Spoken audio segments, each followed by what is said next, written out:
Bri is a financial wellness expert and socioeconomic justice crusader, redefining wealth building for the next generation. Having spent 10 years personally experiencing the challenge of severe debt constraint, her leadership is rooted in advocacy and empowerment for those suffering and for who stands to in the future.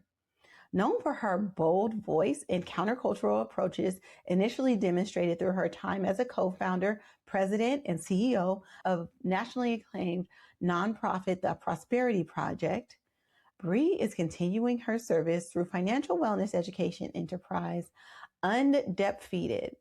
Her accolades include membership in Deborah Lee's Leading Women Defined organization and Chime's 2024 Changemaker cohort, earning South by Southwest 2023 Innovation Award for Social Impact and being named the Visionary Woman Foundation's 2023 Rising Visionary.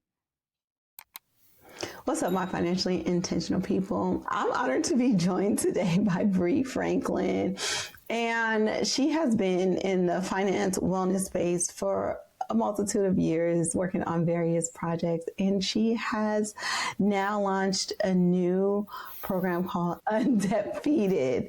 Super excited to talk about what this is and just like your journey in the personal finance and wellness space. So welcome. Thank you. It's good to be here and be reunited. I know we're catching up offline and it's been a minute, so good to see your face and to join you for the conversation today. For sure, for sure.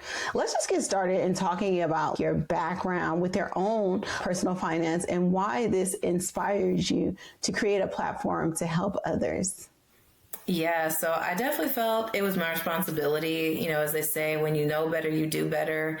So my journey fighting this battle goes all the way back to 10 plus years ago. I graduated high school in 2013.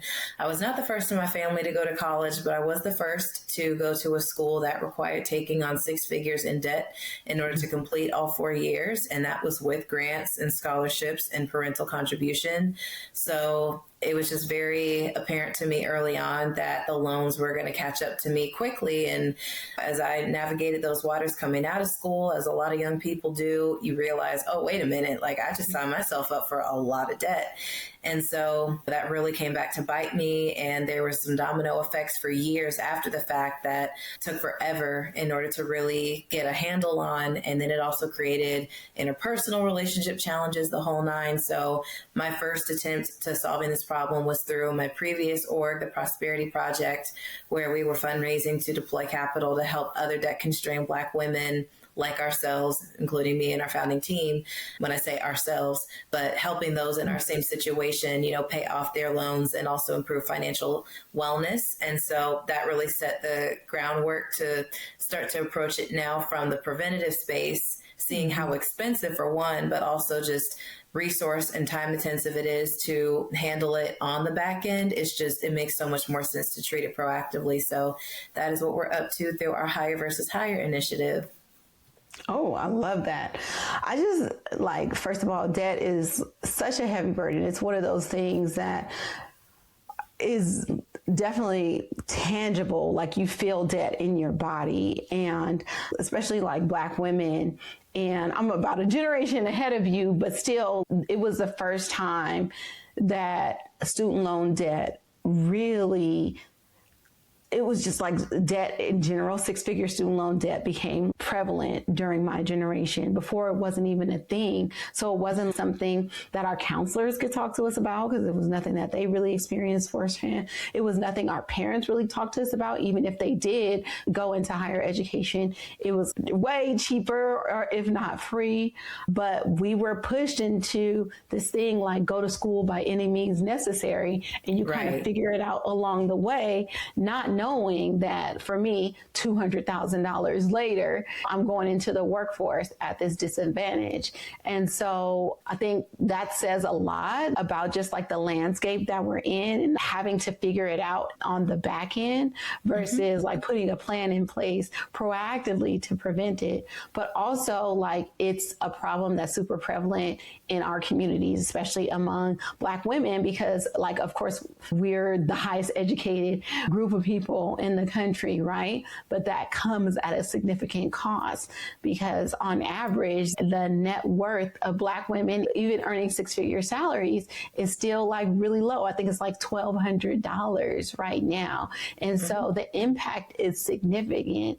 And if we don't address it head on, it's going to continue to be a problem. So thank you for the work that you're doing. Yes, no, you've definitely spoken to a lot of things that I brushed up against personally, and even that the attitudes that I've seen from, my parents' generation and certainly before. And I think especially in our community and culture, there unfortunately tends to be this figure it out attitude. Like, you're 18 now, I had to earn my stripes and I had to go touch the stove to know it's hot, and just sort of this like trial by fire kind of mentality. And part of what we're disrupting there too is having conversations with not just the students, but also their parents and their teachers, because I remember it was just downright apathy for me coming out of this. Like, I remember being in my early 20s trying to ask people, like, I don't know what to do. I feel like my hands are tied. And I always would say it feels like I'm trying to drown the ocean with a teaspoon. And I'm just looking for refuge just to get a foot in the door of how to actually hold on to money, because it's all been getting funneled into Sally Mae and all these other crazy debt payments. And there was just this total hands off, like, well, you did it to yourself type of disposition that people had. So I'm like, I think we've got a lot of things to address, and it's multifaceted, and it's certainly not going to happen in one broad brushstroke. But, I'm excited just to at least begin building and fueling the engine, and to start seeing the impact, bring these trends down and move things in the right direction. Cause I'm like, at this rate, it's just like the bubble's going to burst, and it's going to be ugly for everyone involved if it has to come to that. And that's the whole thing. I think that people don't understand the overall impact economically that this has. But yeah, the apathy is real. The judgment is real, because it's like, well, you're supposed to be smart. You're supposed to be educated. Why would you get yourself in that much debt? And like, people just don't understand the landscape. I was talking to someone who does college planning, and they were telling me that for my school, I went to USC for 6 years, right? Southern California. Yeah, Southern California. Yep. So it was $40,000 a year when I went there. Now it's $98,000 a year. So times 6. That's a house. That's a lot of money. Okay. And so exactly. So I'm like, outside of all kind of crazy strategies of scholarships and all this kind of stuff, how do you not come out of school these days without at least 6 figures of student loan debt? And that's my entire point, is I've had to use a lot of deductive reasoning to get people to understand. My personal philosophy, it uses a lot of reverse engineering. And that's actually what the HIRE acronym in Higher versus Higher stands for. Is, well, I won't, spell that out, because I know we want to keep the conversation on theme, but basically it encourages reverse engineering and working backward, and basically just having young people look at the end in mind and be like, let's start there, instead of just flying by the seat of our pants, taking it one class, one semester, one school year at a time. Like, let's get proactive and then rewind and then figure out, okay, if this is the goal, what do I need to do starting today, next week, next term, next year, in order to start baby stepping in that direction. And that's really the big thing that comes down to it, is like, what is the end game for students? But as far as getting support around deconstructing higher education in today's day and age, like, we have to ask the folks accountable, like, what is your end game in mind? Like, why do the tuition rates and interest rates keep climbing? And just like when we're seeing with general inflation and how everyone's starting to catch on to the fact that quality is tanking, but prices are either holding steady or going up, they're like, that doesn't make sense. And I think college has been that way, but now people are just catching up to that side of it as well.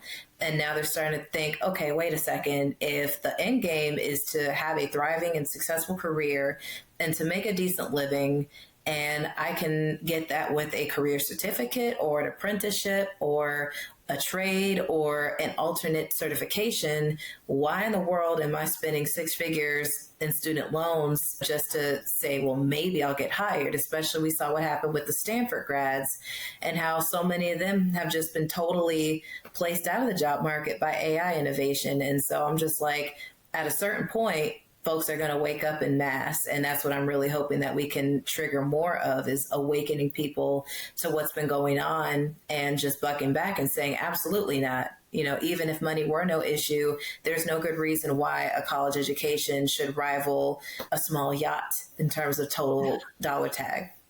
Yes, 100%. No, I love that. And I love the thinking from the end in mind and then working backwards for there. Because again, that's a whole reframe on how we were taught about education. Because like for me, and from my parents' generation, it was like, you get an education, you get a good, steady job, and you stay at that job. Well, that was the reality for them, and it worked back then, but it does not necessarily translate to today's job market. And again, like, yeah, I know plenty of people with all kinds of crazy high level degrees that cannot find jobs. And It's just like, why do we keep on justifying? Why do we keep on reiterating this story? So thank you for challenging that. But on the application side, how do you bridge that? And how does your program do that? Yeah. So, you know, our sweet spot we've determined is working with high schoolers between 10th and 11th grade, because we've piloted and we've worked with all 4 grade years. And not to say it's ever too early to have these conversations, but I think it's about, given limited resources and bandwidth, maximizing efficacy. And as they say, striking where the iron's hot. And so, you know, when a student is between 15 to 17 and before they have especially, you know, signed on the dotted line to take out any loans or commit formally to a college, we're like, let's like dump all the pieces back on the table and start over, right? And so it's like, okay, so we have 7 modules, and this is what excites me so much, is to see how the program has progressed from a single workshop into a more substantive offering that will be piloting in this form come the fall. And basically it's going deep into the weeds of financial trauma, money mindset, and then we get into the higher philosophy. So to answer your question, as far as the reverse engineering component, it stands for honor your skills and abilities, identify avenues for impact, research monetization methods of said skills, and then evaluate the ROI of whatever education it would require to turn those skills into a career. So basically, we're using like a very agnostic framework to replace the conventional conversation that's just become so trite and prescriptive. And it just says, you're a student, go to school, get A's, apply to college, go to college, get a degree. There's now so many more options out there. And I think COVID, if there was any silver lining to come of it, one of them was that it accelerated that shift. And I think just challenging people to reassess what it means to be educated. And so that's how we're approaching it with students, is positioning them to start being aware of what all is out there and tying that into conversations around financial planning. Because I think part of the problem too is that all these conversations are had in a silo, and they'll learn in one class about financial literacy, saving, budgeting, building credit, investing. And then maybe they'll talk to the guidance counselor about a career plan and college path. And then they'll have the conversations at home. But I'm like, we need to have it be all intertwined, because it is interwoven. And more than that, our 7th module is focused on the future. Like, we do an activity that basically blends everything that they've learned and then encourages them to start plotting out, like, what do you want to accomplish with your life besides and in addition to school and career? Because things are just conduits at the end of the day.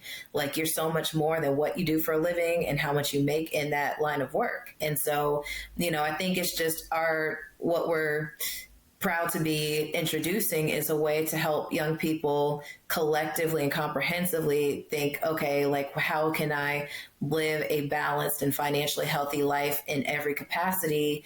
And I can start to take charge of that right now and be in the driver's seat instead of just having to pick up the pieces once the damage has been done and figure it out like so many people have had to. I love that because I feel like it empowers the youth to be able to have the skills to kind of like look around the corner and plan ahead and not just think that there's one path, but being able to pivot. And I think that's one of the most important skills nowadays, because I even think my kids are 11, 7, and 2. And I can't even like fathom like what they'll be doing, what the educational landscape is, what the workforce will look like when they, come of age. And so for them, I feel like those things that you're teaching, what those workshops are incorporating, give them those skills to be able to navigate like an ever changing. And if we think it's changed fast for us, it's going to change even faster for them. And so, yeah, I really, really love that. And also the fact that it's not done in little silos and that it's really done to incorporate every aspect of your life. And I think that people like to remove finances, like it's something separate, and that's what gets them caught up in like the cycles of, very bad financial habits. It's just like everything, finance is incorporated in everything that you do, and teaching that as a foundation is incredible. I love that. Thank you. And that's what's been encouraging too, is to see as I've had conversations with prospective partners, and our working acronym for them is FPOs, Foundations and Partner Orgs, where they're dealing with and teaching high schoolers, but it's not the actual school itself. So they're getting them during the off season or during summer camp or just evenings and weekends, but it's like the purpose is still shared. And that's the big thing too, is that earlier today I met with someone that's with an org that teaches kids how to become better suited for investing. And it was just already so equally aligned because, my whole positioning to their team is, if we want kids to be better investors, like they have to even be investing conversation ready, because having done the back end work for so many years and then also seen it myself, I'm like, in our community, sadly, the conversation around investing is just a non-starter, flat out, because people are like, with what money? Where, Sway? How? They're like, if I'm trying to rob Peter to pay Paul to keep up with debt payments and a mortgage, and just, they're like, my income goes to everyone but me, then I'm left with literal pennies. And sure, there's the acorns of the world where you can use your spare change. And I'm like, if you just want to get into a habit, then sure. But if we're talking like stakeholder investing, as far as real estate, in terms of venture capital, and really being a power player, we know good and well that like better than to insult people's intelligence and try to tell them that they should make do with scraps for that. And so, yeah, I'm just like, we have to make sure that kids are even in position to really move into that, because in my personal opinion, I feel that's a little advanced to start out with. I'm like, I'm not saying that kids are not capable of it. I think, this next generation inspires me so much with how outspoken and brave and empowered they are. But I think in terms of just the sequencing of things, and, like you got to bike with training wheels before you can take them off and then go free reign. I think it's like there's something to be said for just the right implementation strategy and making sure that they are debt constraint proofed before we start to really talk with them about how to aggressively scale and leverage capital.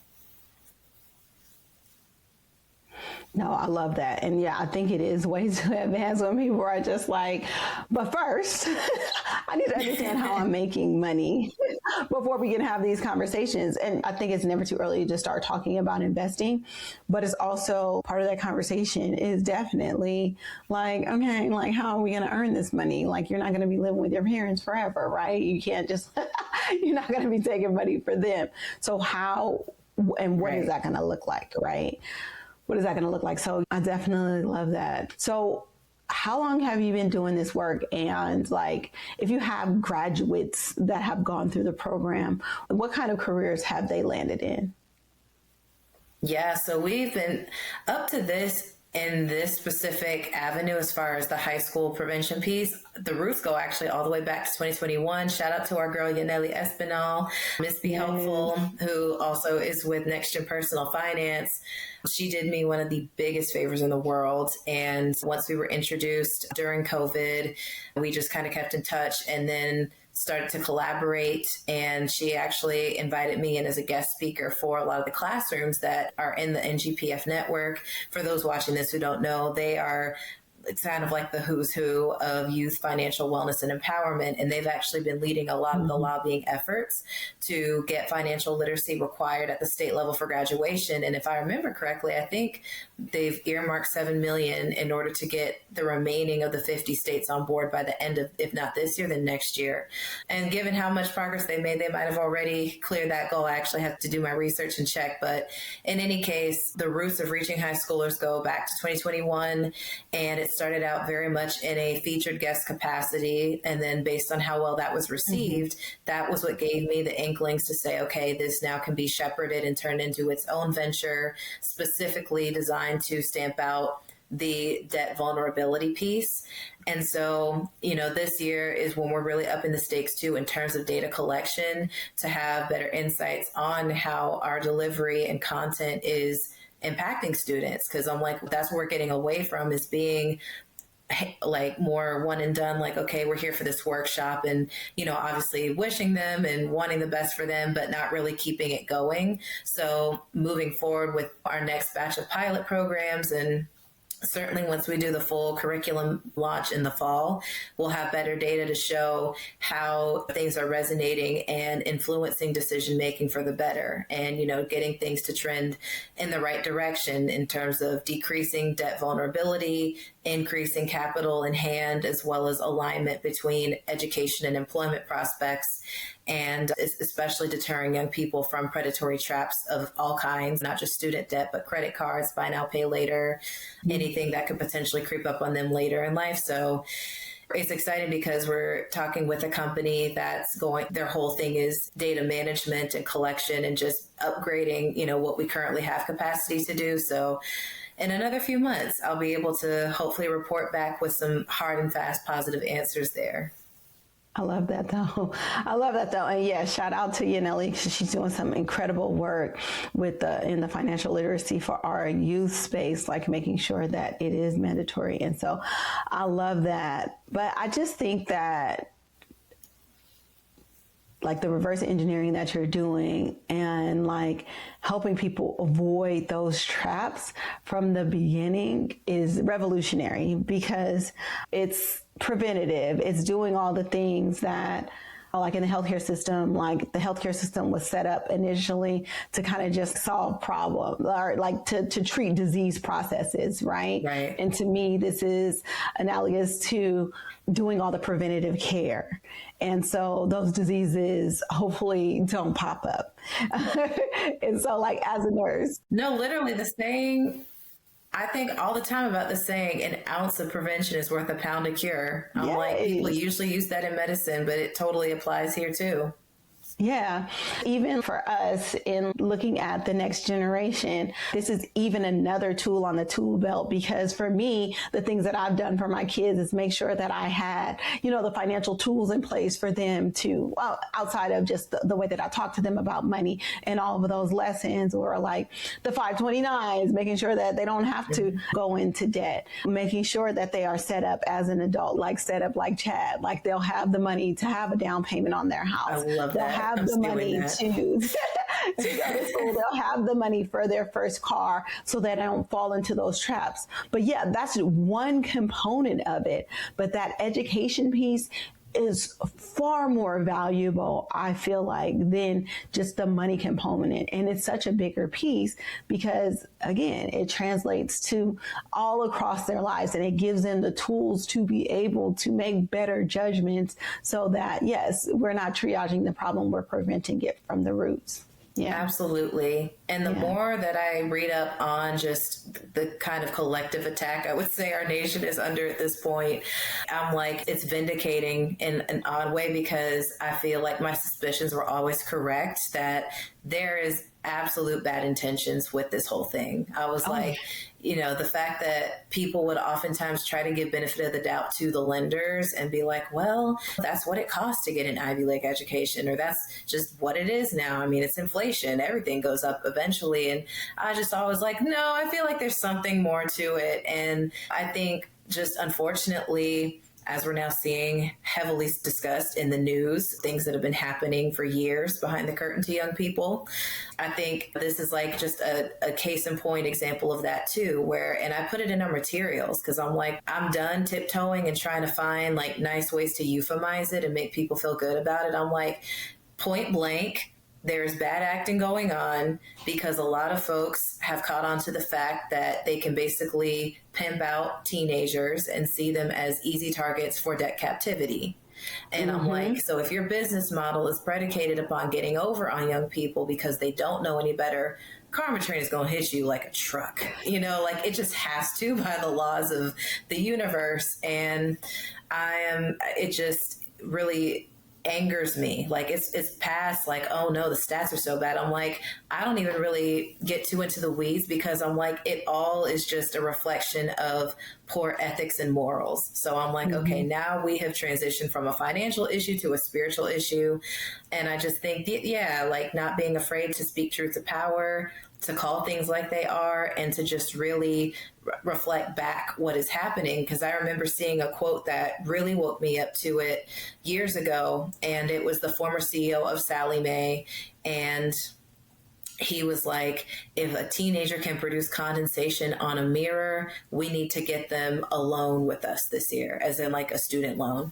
And I just remember thinking like that says a mouthful. And this is what I'm taking to parents and teachers when we have our parental guidance education, is basically being like, look, y'all, it's getting really real, and it's always been that way. But here's the truth of these so-called saviors that a lot of people have put on pedestals, and it's in the media, they just get written off as like, oh, they're the ones who make affording higher education possible. Like, it's so convoluted. But yeah, at the heart of it, once I caught on to the fact that it was like meant to seek out and exploit young people because of that vulnerability, even though I'm not a mom yet, prayerfully one day it'll happen. I just always had such a soft spot for youth, and having been someone that in a lot of ways was tricked just through those same systems of deception, I'm just like, enough is enough. No, I love that. And just like I feel like the healthcare system needs to be blown up, I feel like the educational system needs to be blown up and reformed. Because as much as people can say like it was well intentioned, like this was a way to get people in higher education. I know they use that a lot in minority communities, like, well, without this aid, without these loans, you wouldn't be able to afford it, as opposed to, well, open the doors and make it more accessible at the educational level so that people can attend school from disadvantaged backgrounds, And so, yeah, it's just like pretty much like everything else. If you want to really find the real motive behind these things, follow the money. And that quote you sent me, you said, it was like, it gave me chills, like, because I know that that's how people think. It's not about really helping people. It's really about making profits and making money. And until we take back that power and start helping ourselves, is not going to change. And so that's why I love the work that you're doing. It's one thing to talk about it and one thing to complain.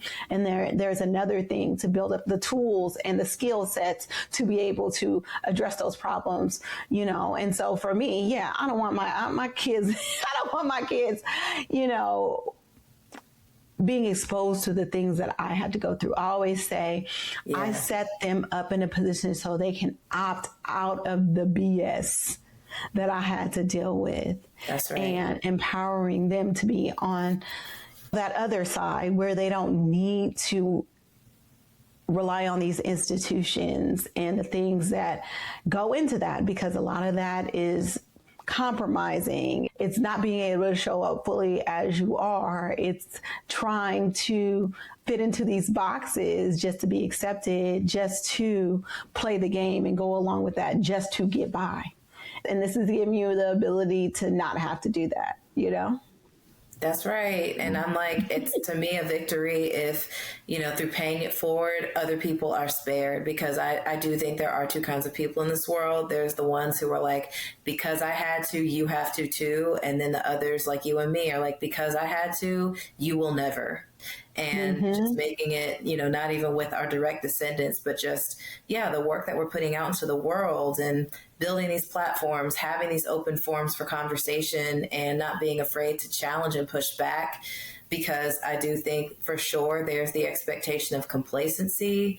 And I've had to get comfortable ruffling a lot of feathers, especially in the familial units, just like talking to the more old school generations who just feel like, education, like higher education or bust. And I was just like, it's a different day, y'all. We're in totally different circumstances. And I think we've lost the plot, because if we're just so hung up on where you got your degree from, but not what it's allowing you to do or keeping you from doing because of the debt burden, that's a problem. Like, that's a cognitive disconnect that we need to fix. So I'm just doing everything I can with everything I have to be the change I wish to see, as they say.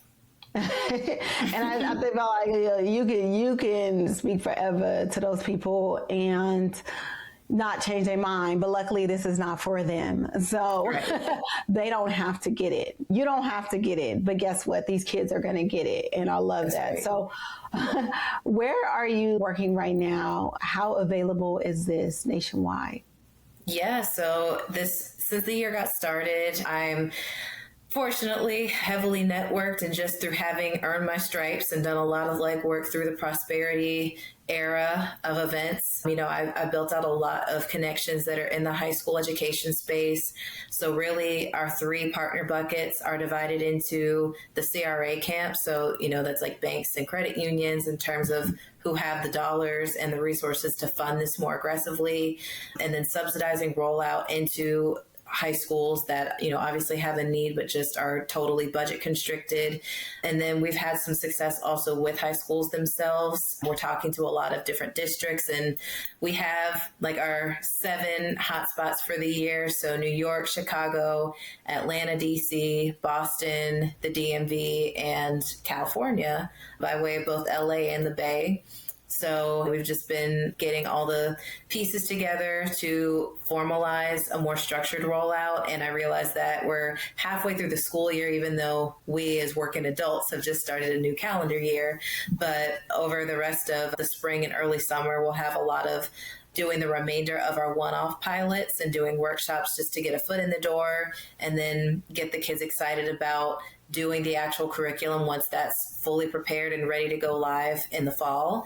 And then once we do reach that point, we'll have all the infrastructure in place and just start to begin taking some of those metrics and assessing before impact, midway through, and then after. And the cool thing that I'm excited about is that it ties in really well to existing themes. So October is SLAM, Student Loan Awareness Month. So the hope is that anyone that's a partner for the full school year rollout will start it in October and then wrap it up in April, which is Financial Literacy Month. So it ties in really evenly and naturally in that way, which is great. But up until then, it's like a very, very fast and furious couple of months of just strategizing, continuing to nurture conversations and new relationships as intros get made, and especially getting dollars in hand so that we can start to build out the task forces and fund the actual on-sites and set it all up. So I'm doing the work of 10 people right now, but I'm a woman of faith, so it's not really just me. It's me plus the Holy Trinity. But yes, I'm just along for the ride and excited to see things finally take flight in this new version as I've always envisioned it. So is it like going to be like in a classroom setting, like during school hours, or is it like something that the cohort of students would do on their own, or how would it logistically work? So it'll be in 2 buckets. So for the school systems, like that's, an easy tie-in for the actual academic year. But then for the orgs that are FPO, we call them Foundation Partner Org. So they would be doing it on a truncated basis. So like 2 to 3 months, because they're only seeing students like one night a week for an hour or two at that. Mm-hmm. And so just kind of, I guess, using that as data points to compare too, of like the efficacy, like, does it really add more value to stretch it over the full 7 months, or can it be just as effective to pack it into 2 or 3 if need be? Because, those programs often do it as cohort based. So they have like a spring group, a fall group. So we're going to be firing on both cylinders, but we are adapting it to be rolled out in both regards. So if it's in a school setting, is it like you're giving like a toolkit to the teachers to teach, they'll go through the curriculum? And if it's with the partners, it's kind of the same, like you give a toolkit and a roadmap for them to follow. Yeah.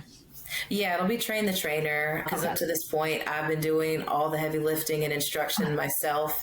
And so that's part of what the next few months will be as well, is just preparing those training guides and materials, so that way we can get the delivery correct, because what we look for in our volunteers and those who are going to be coming in to coach through our internal network are those who are trauma informed and have a debt story. So I think we'll have our hands full with prospects there, because it seems like everyone has been burned in this generation. But and for those who fortunately have come out unscathed, we want to make sure that they're getting the delivery and the tone right, and just solving for blind spots. Like when people, I always assume good intent, but when people say things like student debt is good debt, I'm like, we don't say that, because it can be traumatic, and I'm living proof, and a lot of others are, and that can be a form of gaslighting. So we're very intent on, yes, doing the train the trainer, making sure that the language and just all the bases are properly covered, so that as they train the students and deliver the material, that the message still resonates.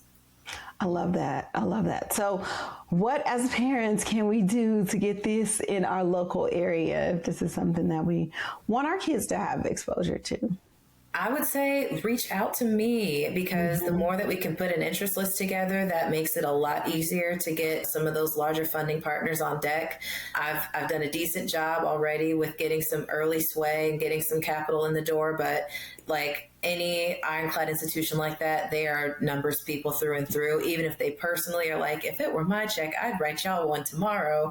But when there's a lot of bureaucracy, and, especially at the levels that we're pitching for, 6 and some low 7 figures, I'm like, that they definitely want to see the rationale and justification. And okay, well, who is this $1 million going to actually serve, and by what region, and how can you back that up? So yeah, help us build out that interest list and get in touch. We can be reached, our website is undebtfeated.com, UNDEBTFEATED.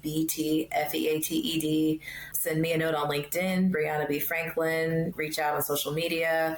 And the more that we can especially hear from parents, because we know that there's a lot of challenge in terms of them being the ones to get this through to their kids. Sometimes it takes an outsider's touch to be able to be the messenger and sort of, broker the conversation. So that's what we're excited to do. But yes, just let us know that this is something that you do want, so we can continue to build out our strategy and get it delivered.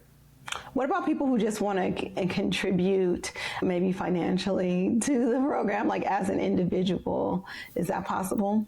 It is, yes. So we now have fiscal sponsorship for Hire versus Hire.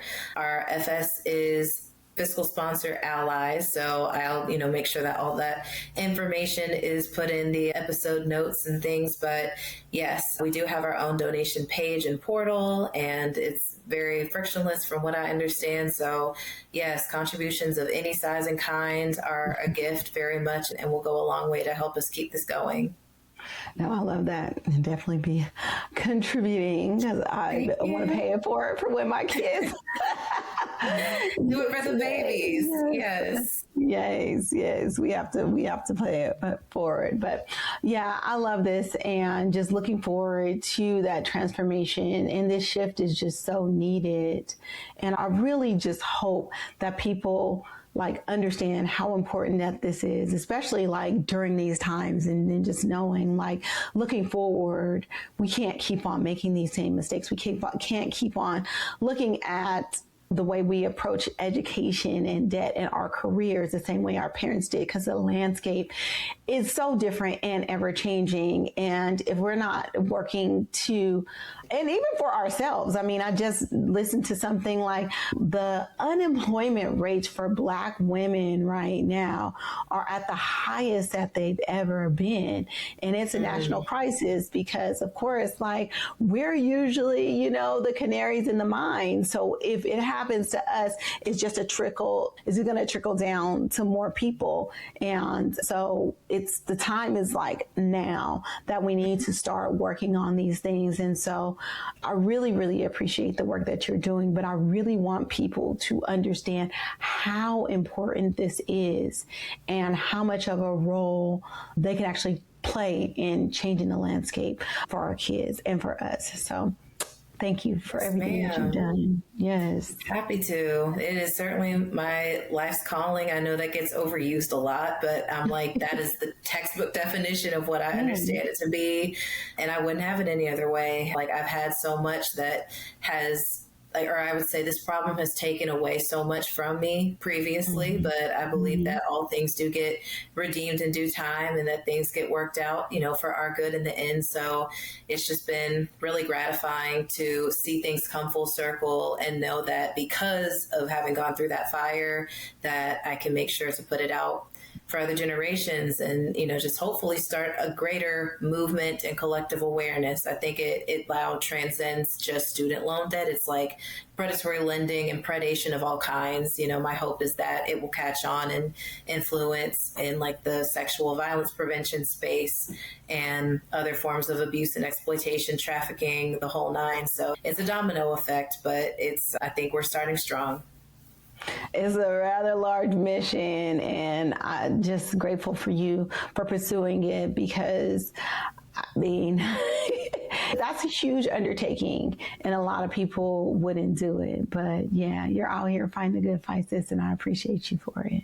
Oh, for sure. Well, yes, not fighting alone, that's for sure. Even conversations like these are a help just for getting the name and work out there. So thank you again for the generous invitation. Of course, of course. And the website and everything will be in the show notes for everybody who want to learn more or want to know how they can help on this mission. So please check that out. Please donate. Please fill out that interest list if you want this to be available to the youth in your area. Yes, what she said.